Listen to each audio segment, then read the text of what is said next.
గోడలు దూకిపోయి ఆయన ఇల్లు ధ్వంసం చేసి ఎప్పుడు నాయకుడు ఆయన, ఎన్ని తరాలు వాళ్ళ నాయకత్వం. కొల్లు రవీంద్ర గారు సాధు జంతువు. కొల్లు రవీంద్ర గారు బీసీ అధ్యక్షుడు ఉన్నాడు ఆయన పార్టీలో, మాజీ మంత్రి. ఆయన ఎన్ని రోజులు జైల్లో వేశారు. అసలు బీసీల గురించి మాట్లాడే అర్హత వీళ్ళకెక్కడ ఉందని ఒక్క బీసీ నాయకుడినైనా తిరగనిచ్చారా?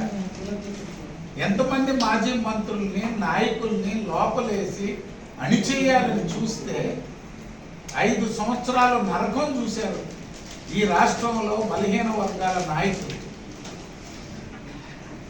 మన జరిగింది మాజీ మంత్రి అప్పలరాజు గారు, ఆయన కుమారుడు యాక్సిడెంట్ చేశాడు. పోయి ఆయన పలకరించి వాళ్ళని చేసుకుపోయి వాళ్ళకి చికిత్సతో లేకపోతే ఆ కుటుంబాన్ని ఆదరించుంటే తెలుగుదేశం వైఎస్ఆర్ కాంగ్రెస్ పార్టీ అనే దానికి చర్చ ఎక్కడ ఉంది?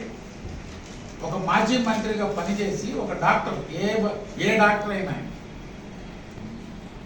ఆయన అంత గందరగోళం సృష్టిస్తే జగన్మోహన్ రెడ్డి గారు ఏం మాట్లాడాడు? 45 సంవత్సరాలు పైబడిన వ్యక్తి చనిపోతే జగన్మోహన్ రెడ్డి గారు వయసు ఎంతని, చనిపోయిన ఆయన వయసు ఎంత? జగన్మోహన్ రెడ్డి గారి కంటే చిన్నోడు చనిపోయింది. ప్రాణం వయసుతో సంబంధం కాదు, ఒక ప్రాణం పోయింది అక్కడ. బుద్ధి చంపింది ఒక మంత్రి, మాజీ మంత్రి కుమారుడు. బాధ్యతగా మీరు చర్యలు తీసుకొని ఉంటే ఆ వివాదానికి అవకాశమే లేదు. జగన్మోహన్ రెడ్డి గారు పోయి ఏదైనా పలకరించాడా చనిపోయిన కుటుంబాన్ని?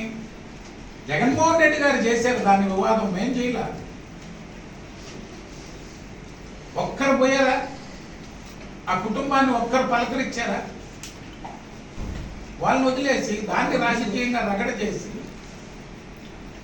1వ తారీఖు ఎయిర్పోర్టు, భోగాపురం ఎయిర్పోర్టు ప్రారంభోత్సవానికి ప్రధానమంత్రి వస్తుంటే 31వ తారీఖు ఈయనొచ్చి అక్కడ ఊరేగింపులు పెట్టి దాన్ని ఒక వివాదం సృష్టించాలని, గందరగోళం చేయాలని చూసింది ఎవరు? వైఎస్ఆర్ కాంగ్రెస్ పార్టీ, జగన్మోహన్ రెడ్డి గారు. తెలుగుదేశం కూటమి ప్రభుత్వం ఎక్కడ ఏ మంచి పని చేయబోతుందో దానికి ముందు రోజో తర్వాత రోజో ఒక వివాదం సృష్టించాల, ఇది వాళ్ళ అజెండా.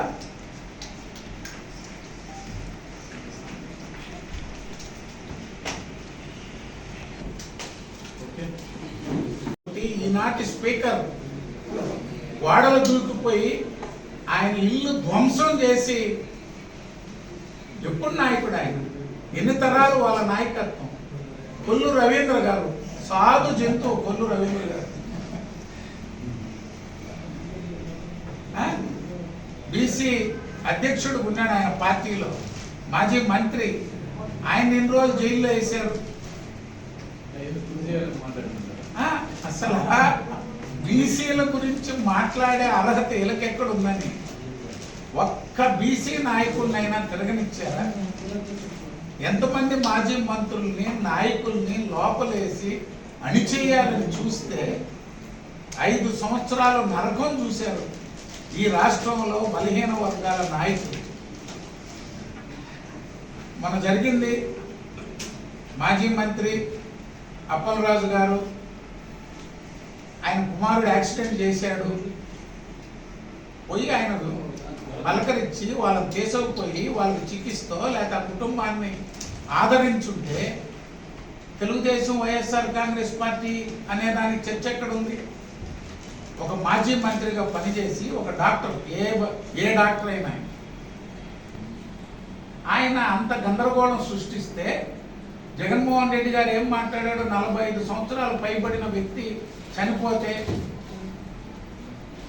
జగన్మోహన్ రెడ్డి గారు వయసు ఎంతని, చనిపోయిన ఆయన వయసు ఎంత? జగన్మోహన్ రెడ్డి గారి కంటే చిన్నోడు చనిపోయింది.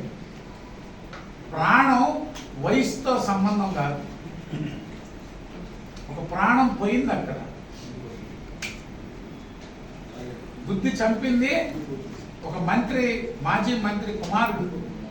బాధ్యతగా మీరు చర్యలు తీసుకొని ఉంటే ఆ వివాదానికి అవకాశమే లేదు. ఈ వాక్యం స్పష్టంగా జగన్మోహన్ రెడ్డి గారు పోయి ఏదైనా పలకలిచ్చారా చనిపోయిన కుటుంబాన్ని?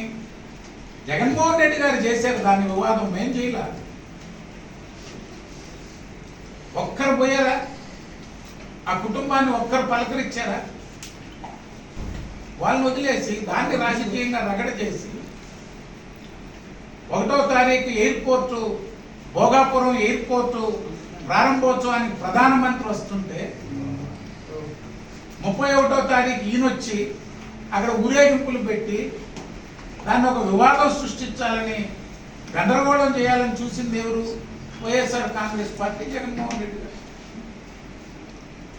తెలుగుదేశం కూటమి ప్రభుత్వం ఎక్కడ ఏ మంచి పని చేయబోతుందో దానికి ముందు రోజో తర్వాత రోజో ఒక వివాదం సృష్టించాలని, ఇది వాళ్ళ అజెండా.